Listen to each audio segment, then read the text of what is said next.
அனைவருக்கும் வணக்கம். நம்ம இந்த வீடியோவில் என்ன பார்க்க போகிறோம்னா மைவி3 பற்றி தான் பார்க்க போகிறோம். ஹைகோர்ட்டில் போய் ஸ்டாட்டரிக் ஃபெயில் அப்ளை செய்து சொன்னோம், ஓகேவா. டிஃபால்ட் ஃபெயில், அதாவது சிஆர்பிசி செக்ஷன் 436 படி அந்த ஃபெயில் நம்ம அப்ளை பண்ணியிருந்தோம்னா, அப்ளை பண்ணும்போது கோர்ட்டு ரிஜெக்ட் பண்ணாது, கண்டிப்பாக நமக்கு ஃபெயில் கொடுப்பாங்க சொன்னோம். ஒருத்தர் சரண்டர் ஆகி அவங்க எந்த ஒரு இடையூறும் செய்யாமல் கோர்ட்டுக்கு கட்டுப்பட்டு 60 நாளைக்கு, அதாவது 2 months அவங்க இருந்தாங்கன்னா, எஜுகேஷனுக்கு எந்த ஒரு இடையூறும் செய்யாமல் ஒத்துழைப்பு கொடுத்தாங்கன்னா இஓடபிள்யூ 60 நாளைக்கு விசாரணை முடிச்சே ஆகணும்.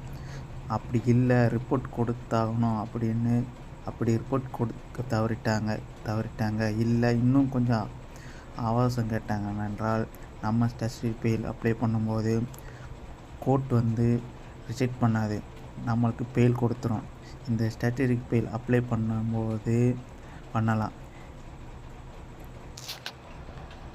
ஃபெயில் நம்ம அப்ளை பண்ணலாம் இருந்தாங்க.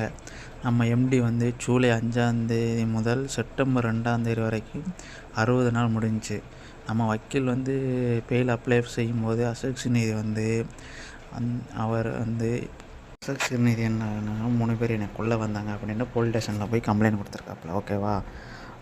கம்ப்ளைண்ட் கொடுத்து அவர் மைவி3 உறுப்பினர் தான் என்னை ஆளை வச்சு கொல்ல பார்த்தாங்க அப்படின்னு கம்ப்ளைண்ட் கொடுத்து, ஆனால் மைவி3க்கு அந்த 3 பேர்த்துக்கும் சம்மந்தமே இல்லை, ஓகேவா. என்ன தெரிய வந்துச்சுன்னா, அவங்க மைவி3 உறுப்பினர்கள் இல்லை என்று சொல்லிட்டாங்க.